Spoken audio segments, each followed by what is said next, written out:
Hi friends, ಎಲ್ಲರೂ ಹೇಗಿದ್ದೀರಾ? ಇವತ್ತು ಬಂದು ಶನಿವಾರ. ಬೆಳಿಗ್ಗೆನೇ ನೋಡಿ ಬೆಡ್ಶೀಟ್ ಎಲ್ಲ ಒಗೆದ್ಬಿಟ್ಟು ಚೆನ್ನಾಗಿ ಬಿಸಿಲಲ್ಲಿ ಒಣಗಲಿ ಅಂತೇಳಿ ಇವಾಗ ಟೈಮ್ ಬಂದು 9 ಗಂಟೆ ಆಗಿದೆ. ಚೆನ್ನಾಗಿ ಒಣಗಲಿ ಅಂತ ಹೇಳ್ಬಿಟ್ಟು ತಂದು ಹಾಕಿದ್ದೀನಿ. ಟೆರೆಸ್ ಮೇಲೆ ಹಾಕಿದರೆ ಚೆನ್ನಾಗಿ ಒಣಗುತ್ತೆ. ಡ್ರೈ ಆಗಿ ಹೋಗಿದೆ, ತುಂಬ ಅಂದರೆ ಫುಲ್ಲು ಡ್ರೈ ಇದೆ, ಸ್ವಲ್ಪ ಕೂಡ ಹಸಿ ಇಲ್ಲ. ಆದರೂ ಬಿಸಿಲಲ್ಲಿ ಒಣಗಿದ್ರೆ ಚೆನ್ನಾಗಿರುತ್ತೆ ಅಂತೇಳಿ. ಇದಂತೂ ತುಂಬ ಸಾಫ್ಟು, ಯಾವ ಥರ ಅಂದರೆ ಬೆಕ್ಕಿನ ಕೂದಲು ನೋಡಿದ್ದೀರಾ ಎಷ್ಟು ಸಾಫ್ಟ್ ಇರುತ್ತೆ, ಹಿಂಗೆ ಮುಟ್ಟಿದ್ರೆ ಆ ಥರ. ಇದು ತುಂಬ ಅಂದರೆ ತುಂಬ ಸಾಫ್ಟ್ ಇದೆ, ನೋಡ್ತಾ ಇರ್ಬೋದು ಎಷ್ಟು ಚೆನ್ನಾಗಿದೆ ಅಂತೇಳಿ. ಓಕೆ, ವಿಡಿಯೋನ ಮೇಲೆ ಕಂಟಿನ್ಯೂ ಮಾಡ್ತೀನಿ.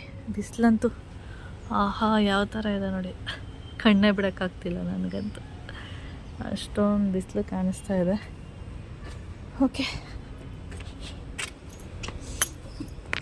ಇವತ್ತು ಟೆರೆಸ್ ಗುಡ್ಸೋಣ ಅಂದ್ಕೊಂಡೆ, ಆದರೆ ಗುಡ್ಸೋಕ್ಕಾಗಲ್ಲ ನೋಡಿ. ಇದ್ರೊಳಗಡೆ ಎಲ್ಲ ಕಸ ಎಲ್ಲ ಹೋಗಿ ಸೇರ್ಕೊಂಡಿದ್ಯಾ,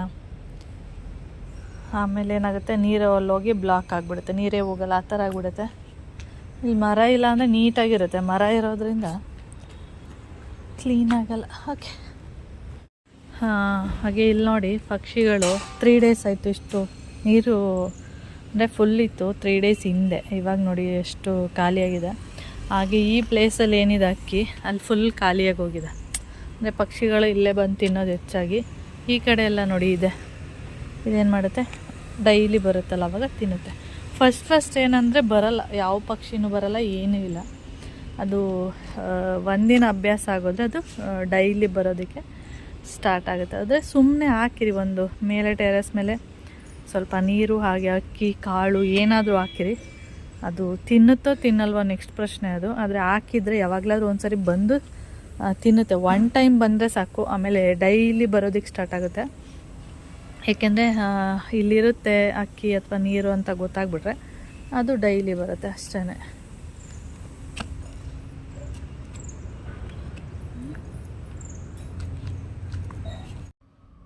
ನಾನು ಬಟ್ಟೆನ ಟೆರೆಸ್ ಮೇಲೆ ಒಣಗಾಕಿ ಬರೋದೊಳಗಡೆ ನೋಡಿ, ಇವ್ರು ನೋಡಿ ಅದೋಗಿ ಮೇಲೆ ಕೂತಿದೆ ಅಂತ ಇದು ಮೇಲೆ ಹತ್ತೋದಕ್ಕೆ ಟ್ರೈ ಮಾಡ್ತಾಯಿದ್ದೆ.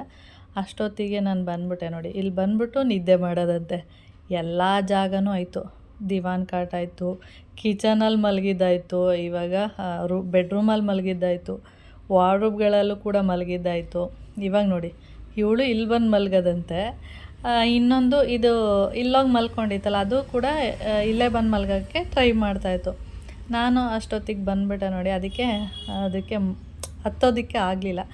ಆಮೇಲೆ ಅದು ಟಾಯ್ಲೆಟ್ ಹತ್ರ ಹೋಗಿದ್ದೆ ನೋಡಿ, ಟಾಯ್ಲೆಟ್ ಕಿಟಕಿ ಹತ್ರ ಹೋಗ್ಬಿಟ್ಟು ಅಲ್ಲೋಗಿ ಕೂತ್ಕೊಂಡಿದ್ದೆ. ಆಮೇಲೆ ನಾನು ಯಾವಾಗ ಅಲ್ಲೋದೆ ವೀಡಿಯೋ ಮಾಡೋದಕ್ಕೆ ಅಂತ ಹೋದೆ, ಮತ್ತು ಅಲ್ಲಿಂದ ಅದು ಬಂದ್ಬಿಡ್ತು. ಅಲ್ಲಿಂದ ಹೀಗೆ ಬೆಕ್ಕುಗಳು ಒಂದು ಸ್ವಲ್ಪ ದಿನ ಯಾವುದಾದ್ರೂ ಒಂದು ಪ್ಲೇಸಲ್ಲಿ ಸ್ವಲ್ಪ ದಿನ ಅಷ್ಟೇ ಅದು ಮಲಗೋದು, ಆಮೇಲೆ ಮಲಗಲ್ಲ ಅಲ್ಲಿ, ಆ ಥರ.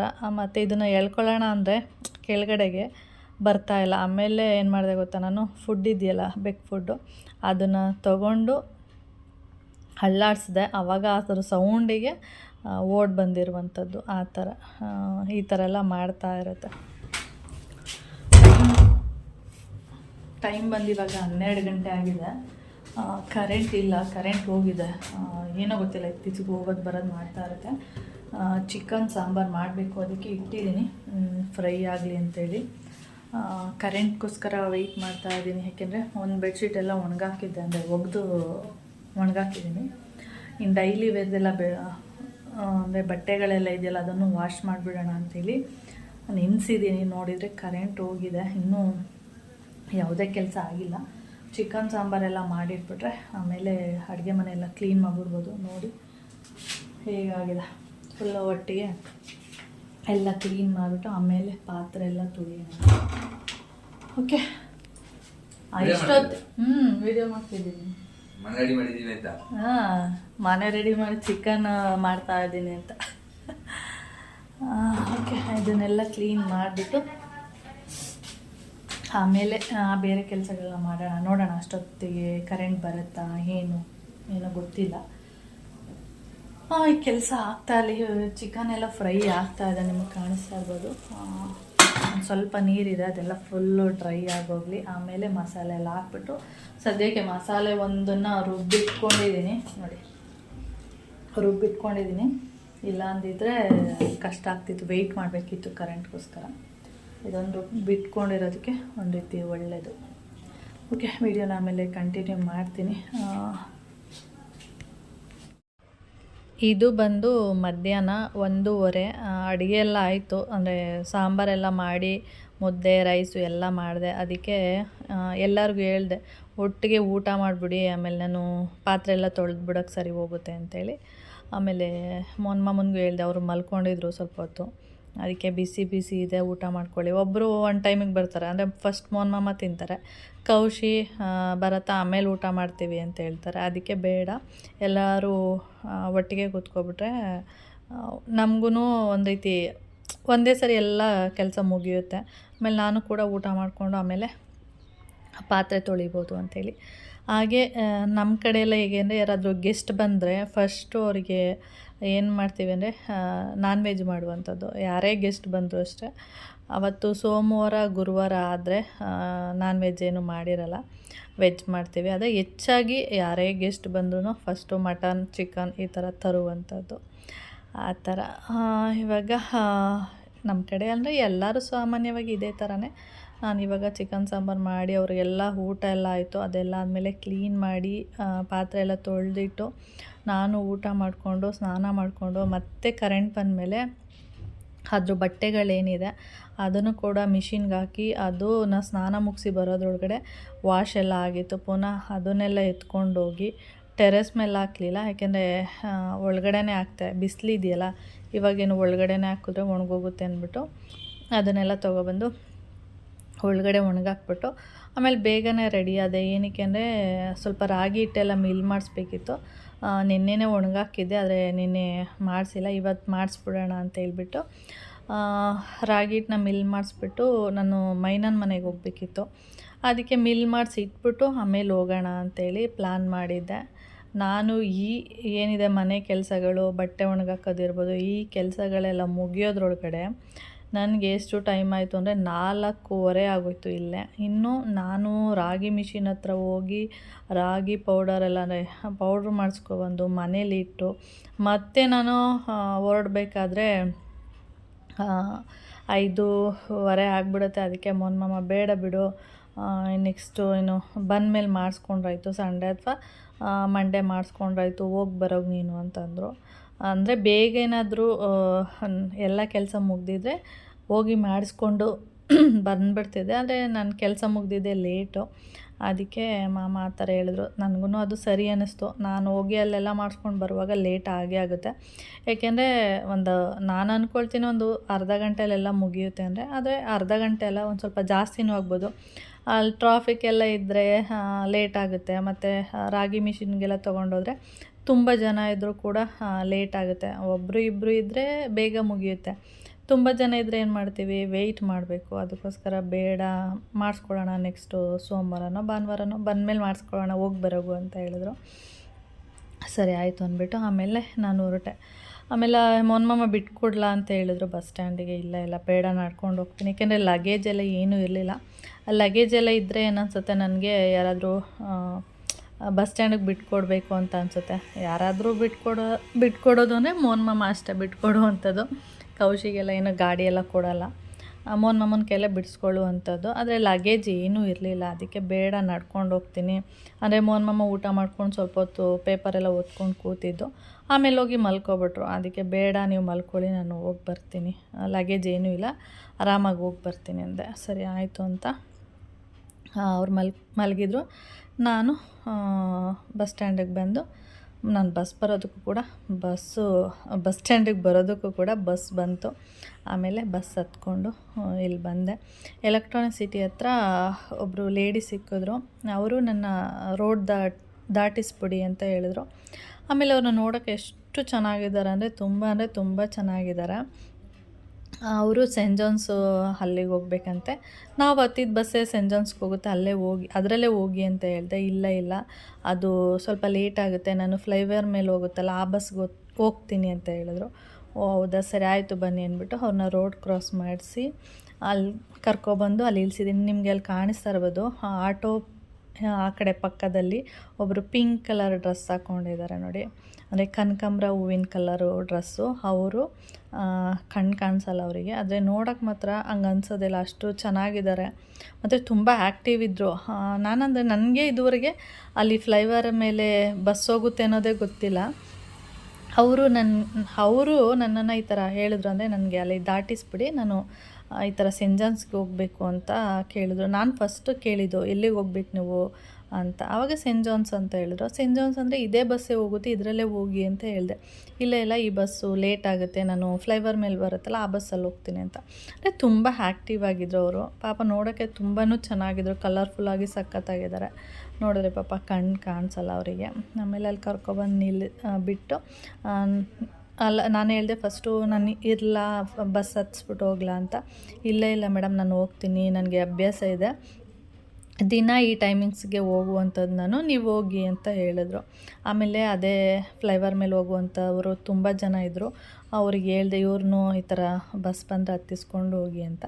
ಅದಕ್ಕೆ ಅವರು ಇಲ್ಲ ಹೋಗಿ ಪರವಾಗಿಲ್ಲ, ನನಗೆ ಅಭ್ಯಾಸ ಇದೆ, ಹೋಗಿ ಅಂತ ಹೇಳಿದ್ರು. ಮತ್ತು ಅವ್ರಿಗೆ ಹೇಳ್ಬಿಟ್ಟು ಆಮೇಲೆ ನಾನು ಎಲೆಕ್ಟ್ರಾನಿಕ್ ಸಿಟಿಯಲ್ಲಿ ಬಸ್ ಹತ್ಬಿಟ್ಟು ಕೂತ್ಕೊಂಡೆ.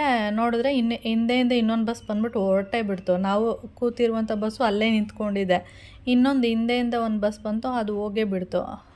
ನಾನು ಇವರು ಹೋಗ್ತಾರಲ್ಲ ಅಂದ್ಬಿಟ್ಟು ಅದೇ ಬಸ್ಸಲ್ಲಿ ಕೂತ್ಕೊಂಡೆ. ಈ ಬಸ್ಸು ರಘುನಹಳ್ಳಿ, ಅಂದರೆ ಇದು ಕೋಣನಕುಂಟೆ ಕ್ರಾಸಿಗೆ ಹೋಗಲ್ಲ, ರಘುನಹಳ್ಳಿಗೆ ಹೋಗುತ್ತೆ ಅಂತ ಹೇಳಿದ್ರು. ಓಕೆ, ನಾನು ರಘುನಹಳ್ಳಿಗೆ ಹೋದ್ರು ಪರವಾಗಿಲ್ಲ, ನಾನು ಹೋಗ್ತೀನಿ ಅಂದ್ಬಿಟ್ಟು ಆ ಬಸ್ಸಲ್ಲೇ ಕೂತ್ಕೊಂಡೆ. ರಘುನಹಳ್ಳಿಗೆ ನೀವು ಯಾವ ಕಡೆಯಿಂದ ಹೋಗ್ತೀರಾ ಅಂತ ಕೇಳಿದೆ. ಆಮೇಲೆ ಅಂದರೆ ಕೋಣನಕುಂಟೆ ಕ್ರಾಸ್ ಹೋಗೋಲ್ಲ, ನಾವು ಗೊಟ್ಟಿಗೆರೆ ಬರುತ್ತೆ ನೋಡಿ, ಅಲ್ಲಿಂದನೇ ಲೆಫ್ಟ್ ತೊಗೊಂಡು ಅಲ್ಲಿಂದ ಅಂಜನಾಪುರ ಅಂತೇಳಿ ಬರುತ್ತೆ, ಅಲ್ಲಿ ಒಳಗಡೆಯಿಂದ ಹೋಗಿ ರಘುನಹಳ್ಳಿಗೆ ಹೋಗ್ತೀವಿ ಅಂತ ಹೇಳಿದ್ರು. ಸರಿ ಆಯಿತು ಅಂದ್ಬಿಟ್ಟು ಆ ಬಸ್ಸಲ್ಲಿ ಕೂತ್ಕೊಂಡೆ. ಇವಾಗ ನಾನು ರಘುನಹಳ್ಳಿ ಬಸ್ ಸ್ಟ್ಯಾಂಡಿಗೆ ಬಂದಿದ್ದೀನಿ. ಹಾಗೆ ಇದು ನೋಡ್ತಾ ಇರ್ಬೋದು KSRTC ಬಸ್ಗಳು ನೋಡಿ, ಎಷ್ಟು ರಶ್ ಇದೆ ಅಂದರೆ ನೀವು ನೋಡಿ ಎಷ್ಟು ರಶ್ ಇದೆ ನೋಡಿ.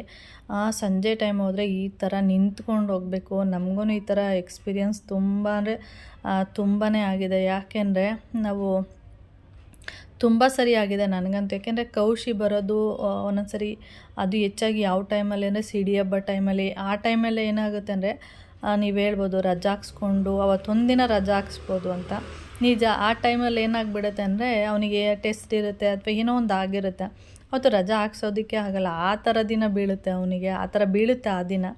ಆವಾಗ ನಾವೇನು ಮಾಡ್ತೀವಿ, ಅವ್ನು ಸ್ಕೂಲಿಂದ ಬಂದಮೇಲೆ ಆಮೇಲೆ ರೆಡಿಯಾಗಿ ಹೋಗುವಂಥದ್ದು. ಆವಾಗಂತೂ ಫುಲ್ಲು ರಶ್ ಇರುತ್ತೆ. ಇನ್ನು ಸಿಡಿ ಹಬ್ಬ ಟೈಮಲ್ಲಂತೂ ಕೇಳೋಕ್ಕೆ ಹೋಗಬೇಡಿ, ಎಷ್ಟು ರಶ್ ಇರುತ್ತೆ ಅಂದರೆ ತುಂಬ ರಶ್ ಇರುತ್ತೆ. ಅಷ್ಟು ರಶ್ಶಲ್ಲಿ ಹಿಂಗೆ ನಾವು ಕೂಡ ನಿಂತ್ಕೊಂಡು ಹೋಗೋದು. ನಾನು ಬಸ್ ಹತ್ಕೊಂಡು ಬಸ್ಸಲ್ಲೂ ಕೂಡ ವೀಡಿಯೋ ಮಾಡಿದೆ, ಅದೇ ಥರನೇ ತುಂಬ ಜನ ನಿಂತ್ಕೊಂಡಿದ್ರು ಪಾಪ. ಆಮೇಲೆ ಸ್ವಲ್ಪ ದೂರ ಹೋದ್ಮೇಲೆ ಹಾಗೆ ಏನಂದರೆ ಒಳಗಡೆ ನಿಂತ್ಕೊಂಡಿರ್ತಾರೆ ನೋಡಿ ಜನಗಳು, ಅವರು ಮುಂದೆನೇ ಹೋಗಲ್ಲ, ಎಲ್ಲಿ ನಿಂತ್ಕೊಂಡಿರ್ತಾರೆ ಅಲ್ಲೇ ನಿಂತ್ಕೊಂಡಿರ್ತಾರೆ. ಅದು ಪ್ರಾಬ್ಲಮ್ಮು. ಅಂದರೆ ಡೋರ್ ಹತ್ರ ಇರೋರು ಡೋರ್ ಹತ್ರನೇ ಇರ್ತಾರೆ, ಮಧ್ಯದಲ್ಲಿರೋರು ಮಧ್ಯದಲ್ಲೇ ಇರ್ತಾರೆ, ಅಡ್ಜಸ್ಟ್ ಮಾಡ್ಕೊಂಡು ಹೋಗೋದೇ ಇಲ್ಲ ಯಾರೂ. ಆ ಥರ ಆಗ್ಬಿಟ್ಟಿರುತ್ತೆ. ಏನೂ ಮಾಡೋಕ್ಕಾಗಲ್ಲ, ನಾವು ಆ ಥರ ಎಲ್ಲ ಹೇಳೋದಕ್ಕೂ ಆಗಲ್ಲ, ಯಾಕೆಂದರೆ ನಮಗೂ ಆ ಥರ ಎಕ್ಸ್ಪೀರಿಯನ್ಸ್ ಆಗ್ತಾ ಇರುತ್ತೆ. ಒಂದೊಂದು ಸರಿ ತುಂಬ ಸಿಟ್ಟು ಬಂದುಬಿಡುತ್ತೆ. ಒಂದೊಂದು ಸರಿ ಒಳಗಡೆ ಹೋಗಿ ನಾವೇ ಹೇಳ್ತಾ ಇರ್ತೀವಿ ಮುಂದೆ ಹೋಗಿ ಅಂದ್ರೂ ಹೋಗಲ್ಲ, ಒಂದು ಹೆಜ್ಜೆನೂ ಕೂಡ ಮುಂದೆ ಇಡೋದಿಲ್ಲ, ಆ ಥರ ನಿಂತ್ಕೊಂಡಿರ್ತಾರೆ. ಆ ಥರ ನಮಗೂ ಈ ಥರ ಎಕ್ಸ್ಪೀರಿಯೆನ್ಸ್ ಆಗಿರೋದ್ರಿಂದ ನಾನು ಅದನ್ನು ತೋರಿಸ್ದೆ. ಎಷ್ಟು ರಶಲ್ಲಿ ಹಿಂಗೆ ಡೋರಲ್ಲೇ ನೇತಾಕೊಂಡು ನಿಂತಿರುವಂಥದ್ದು. ಆಮೇಲೆ ಅಲ್ಲಿ ಹೋಗ್ಬಿಟ್ಟು ನಾನು ಮತ್ತೆ ಒಂದು ನೆಕ್ಸ್ಟ್ ಸ್ಟಾಪಿಗೆ ಹೋಗ್ಬಿಟ್ಟು ವಾಜರಳ್ಳಿ ಬಸ್ ಸ್ಟ್ಯಾಂಡಿಗೆ ಹೋಗ್ಬಿಟ್ಟು ಆಮೇಲೆ ಮೈನಿಗೆ ಫೋನ್ ಮಾಡಿದೆ, ಈಗ ಬಂದಿದ್ದೀನಿ ಬಾರೆ ಅಂತೇಳಿ. ಆಮೇಲೆ ಅವಳು ಬಂದಳು. ಆಮೇಲೆ ಇಬ್ಬರು ಒಟ್ಟಿಗೆ ಹೊರಟ್ವಿ. ನಾನು ನಡ್ಕೊಂಡು ಅಲ್ಲಿ ಬರೋದಕ್ಕೂ ಅವಳು ಅಲ್ಲಿಗೆ ಬಂದಳು. ಹಾಗೆ ನಾನು ಇಬ್ಬರು ರೋಡ್ ಬಗ್ಗೆ ಮಾತಾಡ್ಕೊಂಡು ಹೋಗ್ತಾಯಿದ್ವಿ. ರೋಡಲ್ಲಿ ಫುಲ್ಲು ಎಲ್ಲ ಸ್ವಲ್ಪ ಎಲ್ಲಿ ಕಿತ್ತೋಗಿರುತ್ತೆ ಅಲ್ಲಿ ಮಾತ್ರ ರಿಪೇರಿ ಮಾಡ್ತಾರೆ, ಅದು ರಿಪೇರಿ ಆದಮೇಲೆ ಬೇರೆ ಜಾಗ ಕಿತ್ತೋಗಿರುತ್ತೆ. ಆ ಥರ ಆ ರೋಡಲ್ಲಿ ಹೇಗಿತ್ತು ಅಂದರೆ ರೋಡು ಫುಲ್ಲು ಜಲ್ಲಿ ಕಲ್ಲೆಲ್ಲ ರೋಡ್ ಮೇಲೆ ಓಡಾಡ್ತಾಯಿತ್ತು, ಆ ಥರ ಇತ್ತು ರೋಡು. ಅದ್ರ ಬಗ್ಗೆನೇ ಮಾತಾಡ್ಕೊಂಡು ಹೋಗ್ತಾಯಿದ್ವಿ, ಏನೇ ಮೈನಾವತಿ ರೋಡ್ ಈ ಥರ ಇದೆಯಲ್ಲ ಅಂತೇಳಿ. ಹೌದು ರೇಖಕ್ಕ, ಸ್ವಲ್ಪ ದಿನ ಚೆನ್ನಾಗಿರುತ್ತೆ, ಸ್ವಲ್ಪ ದಿನ ಈ ಥರ ಆಗಿರುತ್ತೆ ಅಂತ ಹೇಳ್ತಾಯಿದ್ಲು. ಹಾಗೆ ಅವಳು ಕೂಡ ಮೀನು ಸಾಂಬಾರು ಮಾಡಿದ್ಲು, ಹಾಗೆ ಮೀನು ಕೂಡ ಫ್ರೈ ಮಾಡಿದ್ಲು.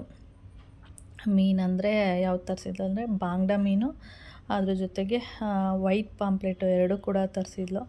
ಮತ್ತು ಫ್ರೈಗೆ ನಾನು ಮಾಡಿರುವಂಥ ಗ್ರೀನ್ ಮಸಾಲನೇ ಕೂಡ ಮಾಡಿದ್ಲು. ಆಮೇಲೆ ಕಾಫಿ ಕೊಡಲಾ ಟೀ ಕೊಡಲಾ ಅಂತ ಕೇಳಿದ್ಲು. ಬೇಡ ಬಿಡು ಅಂತಂದೆ. ಆಮೇಲೆ ಸ್ವಲ್ಪ ಏನಾದರೂ ಕೊಡು ಆಯಿತು ಅಂದ್ಬಿಟ್ಟು ಆಮೇಲೆ ಟೀನೇ ಮಾಡ್ತೀನಿ ಅಂದ್ಬಿಟ್ಟು ಇಬ್ಬರು ಕೂಡ ಟೀ ಕುಡ್ಕೊಂಡು ಸ್ವಲ್ಪ ಹೊತ್ತು ಹಾಗೆ ಟಿ ವಿ ನೋಡಿಕೊಂಡು ಮಾತಾಡ್ಕೊಂಡು ಕೂತಿದ್ವಿ. ಅದೆಲ್ಲ ಆದಮೇಲೆ ಮತ್ತೆ ಅವಳು ಫ್ರೈ ಎಲ್ಲ ಮಾಡಿಕೊಟ್ಲು. ಆಮೇಲೆ ನಾನು ನೆನ್ನೆನೂ ಮೀನೆಲ್ಲ ತಿಂದಿದ್ದೀನಿ, ಇವತ್ತು ಚಿಕನ್ ಎಲ್ಲ ಮಾಡಿದ್ದೀನಿ. ಬೇಡ ನನಗೆ ಒಂದೇ ಪೀಸ್ ಸಾಕು ಅಂತೇಳಿ ನಾನು ಜಾಸ್ತಿ ತಿನ್ನಲಿಲ್ಲ. ಒಂದು ಪೀಸು ಫ್ರೈ ತಿಂದೆ, ಮತ್ತು ಅನ್ನ ಸಾಂಬಾರು ತಿನ್ನಬೇಕಾದ್ರೆ ಒಂದು ಪೀಸು ಬಾಂಗ್ಡಾ ಮೀನು ಹಾಕಿಸ್ಕೊಂಡಿದ್ದೆ ಅಷ್ಟೇ. ಅಷ್ಟು ಬಿಟ್ಟರೆ ಮತ್ತೆ ತಿನ್ನೋಕ್ಕೆ ಹೋಗಲಿಲ್ಲ. ಆಮೇಲೆ ತಿನ್ಕೊಂಡು ಸ್ವಲ್ಪ ಹೊತ್ತು ಮಾತಾಡ್ಕೊಂಡು ಕೂತಿದ್ದು, ಆಮೇಲೆ ಮಲಗೋದಿಕ್ಕೆ ಹೋಗಿದ್ದು. ಮಲಗಿದ್ದೀವಿ ಅಂತ ಹೇಳ್ಬಾರ್ದಾ? ಯಾಕೆ ಹೇಳ್ಬೇಕು? ಗುಡ್ ನೈಟ್ ಅಂತ ಹೇಳ್ಬಾರ್ದಾ? ಹೇಳ್ಬಾರ್ದು. ಹೇಳಬೇಕು. ಇವ್ನು ಯಾರೋ ಮಲ್ಕೊಂಡ್ಬಿಟ್ಟಿದ್ದಲ್ಲ, ಇವ್ನು ಗುಡ್ ನೈಟ್ ಹೇಳಲ್ಲ. ಹೌದಾ? ನಾವು ಗುಡ್ ನೈಟ್ ಎಲ್ಲ. ನಾವಿಬ್ರು ಗುಡ್ ನೈಟ್. ಮೀನು ತಿಂದ್ವಿ, ಚಿಕನ್ ಏನು ತಿಂದ್ವಿ? ಚಿಕನ್ ಅಲ್ಲ, ಫಿಶ್ ಫ್ರೈ ತಿಂದ್ವಿ. ಪಾಂಪ್ಲೆಟ್ ನನ್ನ ರೆಸಿಪಿ ಮಾಡಿದ್ಲಂತೆ ಮೇನವತಿ. ಏನೋ ಮೇನವತಿ, ನನ್ನ ರೆಸಿಪಿ ಮಾಡಿಬಿಟ್ಟಿದ್ದೀಯ ನೀನು? ನನ್ನ ರೆಸಿಪಿ ಮಾಡೋಳೆ ಅಲ್ಲ ಚೋಟು? ಅದಕ್ಕೆ ಹೇಳ್ಬೇಕು ತಾನೆ ಅದನ್ನೆಲ್ಲ. ಮೈನವತಿ ಫಿಶ್ ಮಾಡಿದ್ಲು, ಮೀನು ಸಾರು ಮಾಡಿದ್ಲು, ಮಂಗ್ಳೂರು ಮೀನು ಸಾರು. ಯಾವಾಗಲೂ ಮಡ್ಕೆಲೆ ಮಾಡೋದು. ಮಡ್ಕೆಲ್ ಮಾಡಿದ್ದೇನೆ. ಮಡಕೆ ಇತ್ತು ಬಿಸಾಕ್ಬಿಡ. ಏಕೆ? ಅಯ್ಯೋ ಅದೇನ್ ಪ್ಯೂರ್ ಮಡಕೆನ? ನಾನು ಹೇಳಿಲ್ಲ. ಅದೇನ ಊರ್ ಕಡೆ ಬತ್ತಲ್ಲ ಅದು ಪ್ಯೂರ್ ಮಡ್ಕೆ. ಹತ್ರ ಮಾಡಿದ್ರೆ ಟೇಸ್ಟ್ ಇರುತ್ತದೆ ಕಟ್ಟಿ. ಮಡ್ಕೆಲ್ ಮಾಡಿದ್ರೆ ಈ ಸುತ್ತ ಮಡ್ಕೆಲ್ ಮಾಡಿಲ್ವಾ? ಮಡಕೆನೆ ಕೊಟ್ಬಿಟ್ಟೆ ಆಂಟಿಗೆ. ಯಾವ ಆಂಟಿಗೆ? ಬಿಸಾಕಿ ಅಂತ ನಾ ಕೊಟ್ಟ. ಸುಮಾರು ಜನ ಮಾಡ್ತಿರ್ತಾರಲ್ವಾ, ಅವಾಗ ಅನ್ಕತಿ ನಾವು ಒಂದ್ ತಗೋಬೇಕು ಅಂತ. ಅಯ್ಯ ಹೋಗತ್ತಾಗ ಅಂತ ಅನ್ಸುತ್ತೆ ಒಂದೊಂದ್ಸರಿ. ಅದು ಹುಷಾರಾಗಿ ಬಳಸ್ಬೇಕು ಅಲ್ವಾ? ಹೊಡೆಯಲ್ಲ, ಹೊಡೆದೋಗಲ್ವಾ? ಏನೋ ಮಿಕ್ಸ್ ಮಾಡ್ಬಿಡ್ತಾರೆ ಈ ಸೇರಿ. ಅಲ್ಲ ಇದೆಲ್ಲ ನ್ಯಾಚುರಲಿ ಇರೋ ಮಡಿಕೆ ಹೊಡೆದೋಗ್ಬಿಡ್ತವೆ. ನಾನು ಶಿಲ್ಪವನ್ನು ತೆಗ್ದಿದ್ಲು ದೀಪಾವಳಿ ಟೈಮಲ್ಲಿ, ಮೊಸರು ಏನಾದ್ರು ಎಪ್ಪ ಹಾಕಕ್ಕೆ ಅಂತ. ಅದು ತಂದಿಟ್ಟು ಸುಮ್ಮನೆ ಹಿಂಗೆ ಅಂದೆ, ಹೊಡೆದೋಯ್ತು. ಅದು ನ್ಯಾಚುರಲ್ ಮಡಿಕೆ ಅಂದ್ರೆ ಸ್ವಲ್ಪ ನೀರ್ ಹಾಕಿದ ತಕ್ಷಣ ಅದು ಆಮೇಲೆ ಆ ಮಣ್ಣು ಘಮ ಘಮ ಅನ್ನೋ ಸ್ಮೆಲ್ಲು ಅದೆಲ್ಲ ಚೆನ್ನಾಗಿರುತ್ತೆ. ಅವಾಗ ಅದು ನ್ಯಾಚುರಲಿ. ನಾನು ವಿಡಿಯೋ ನೋಡ್ತೀನಲ್ಲ, ಅದ್ರಲ್ಲಿ ಅವಳು ಅಡ್ಗೆ ಮಾಡುವಾಗ ಮೀನ್ ಸಾರು ಮಾಡುವಾಗೆಲ್ಲ ಮಡ್ಕೆಲೆ ಮಾಡೋದು. ಯಾರು ಅವಳು? ಎರಡು ಕ್ಯಾಟ್ ಐತೆ. ಹೌದು, ಕ್ಯಾಟವ ಇದೆ. ನಾನೇ ನೋಡಿಲ್ಲ. ನಾನು ನೋಡಿದ್ದೀನಿ, ಶಾರ್ಟ್ಸ್ ವಿಡಿಯೋದಲ್ಲೆಲ್ಲ ನೋಡಿದ್ದೀನಿ. ಅವ್ಳು ಮೀನೆಲ್ಲ ಕಟ್ ಮಾಡುವಾಗೆಲ್ಲ ಆಗ್ತಿರ್ತಾರಲ್ವಾ, ನಾನು ನೋಡ್ತೀನಿ. ಕಟ್ ಮಾಡ್ಬೇಕು. ನಾವಿಲ್ಲಿ ಊಟ ಎಲ್ಲ ಮಾಡಿಕೊಂಡು ಹಾಗೆ ಯೂಟ್ಯೂಬರ್ಸ್ ಬಗ್ಗೆ ವೀಡಿಯೋಗಳು ನೋಡ್ತಾಳಲ್ಲ ಅವಳು, ಅದ್ರ ಬಗ್ಗೆ ಹೇಳ್ತಾ ಇದ್ಲು. ಅದನ್ನು ಹೌದು ನಾನು ನೋಡ್ತೀನಿ ಅಂತ ಹೇಳ್ಕೊಂಡು ಹಾಗೆ ಸುಮಾರು ಹೊತ್ತು ಮಾತಾಡಿಕೊಂಡು ಕೂತ್ಕೊಂಡಿದ್ವಿ. ಅಂದರೆ ಬಿಗ್ ಬಾಸ್ ಎಲ್ಲ ಮುಗಿದ್ಮೇಲೆ ಸ್ವಲ್ಪ ಹೊತ್ತು ಮಾತಾಡ್ತಾಯಿದ್ವಿ, 11 ಗಂಟೆ ಮೇಲೆ. ಆಮೇಲೆ ಮೈನ ಒಂದು ಡ್ರೆಸ್ ಹಾಕ್ಕೊಂಡಿದ್ಲು ನೋಡಿ, ಅವಳು ಫಸ್ಟ್ ತೊಗೊಂಡಿದ್ಲು, ಅದು ಗೌನು. ಅವಳು ತೊಗೊಂಡಾದ್ಮೇಲೆ ನಾನು ತೊಗೊಂಡಿದ್ದು. ಅವಳು ಆಲ್ರೆಡಿ ಯೂಸ್ ಮಾಡ್ತಾ ಇದ್ದಾಳೆ, ನಾನು ಇನ್ನೂ ಯೂಸೇ ಮಾಡಿಲ್ಲ, ಹಾಗೇ ಇಟ್ಟಿದ್ದೀನಿ. ಅದೇ ಹೇಳ್ತಾ ಇದ್ದೆ, ಮೈನಾ ನೀನು ಹಾಕ್ಕೊಂಡಿದ್ದೀಯಾ ಅಂತ ಗೊತ್ತಾಗಿದ್ರೆ ನಾನು ಅದೇ ಹಾಕೊಬಂದ್ಬಿಡ್ತಿದ್ದೆ ಕಣೆ ಅಂತ. ಹೌದಾ, ನಾನು ಈಗ ಒಂದು 3-4 ಸರಿ ಯೂಸ್ ಮಾಡಿದ್ದೀನಿ ರೇಖಕ್ಕ ಅಂತ ಹೇಳ್ತಾ ಇದ್ಲು. ಅದು ವೀಡಿಯೋದಲ್ಲಿ ನೋಡೋ ಥರ, ಅಂದರೆ ವೀಡಿಯೋದಲ್ಲೇ ಒಂಥರ ಕಾಣುತ್ತೆ, ರಿಯಲಾಗಿ ನೋಡೋದಕ್ಕೆ ಒಂಥರ ಕಾಣಿಸುತ್ತೆ ಅದು ಅಂತ ಅದ್ರ ಬಗ್ಗೆ ಮಾತಾಡಿಕೊಂಡು ಹಾಗೆ ಇಲ್ಲಿ ನಮ್ಮ ಚೋಟು ಜೊತೆ ಮಾತಾಡ್ತಿದ್ವಿ. ನಾನು ಜಾಸ್ತಿ ಅವಳನ್ನ ಸುಬ್ಬಿ ಅಂತ ಕರೆಯೋದು, ಅಂದರೆ ಅವಳಿಗೆ ಸುಬ್ಬಿ ಅಂತಂದರೆ ಇಷ್ಟ ಆಗಲ್ಲ. ಚೋಟು, ಸ್ವೀಟಿ ಅಂತ, ಹೆಚ್ಚಾಗಿ ಸ್ವೀಟಿ ಅಂತಲೇ ಕರೆಯೋದು. ಸುಮ್ಮನೆ ಅವಳು ರೇಗಿಸೋದಕ್ಕೆ ಸುಬ್ಬಿ ಅಂತ ಕರಿತಾ ಇರ್ತೀನಿ ಅವಾಗವಾಗ. ಯಾಕೆ ಈಗ ವೀಡಿಯೋ ಮಾಡ್ತಿದ್ದೀರಾ, ಮಲ್ಕೋಬೇಕಾದ್ರೆ ಬೇಡ ಅಲ್ವಾ, ಸಾಕಲ್ವಾ ಅಂತೆಲ್ಲ ಹೇಳ್ತಾ ಇದ್ಲು. ಅದಕ್ಕೆ ನಾವು ಇವಾಗೆಲ್ಲ ಫಿಶ್ ತಿಂದ್ವಿ ಅಂತ ಹೇಳ್ಬಾರ್ದ, ಅದಕ್ಕೆ ವೀಡಿಯೋ ಮಾಡ್ತಾಯಿದ್ದೀನಿ ಅಂತ ಹೇಳಿದೆ. ಓಕೆ ಫ್ರೆಂಡ್ಸ್, ಹಾಗೆ ಈ ವಿಡಿಯೋನ ಇಲ್ಲಿಗೆ ಎಂಡ್ ಮಾಡ್ತೀನಿ. ನೆಕ್ಸ್ಟ್ ವೀಡಿಯೋದಲ್ಲಿ ಸಿಗೋಣ. ಓಕೆ, ಬಾಯ್.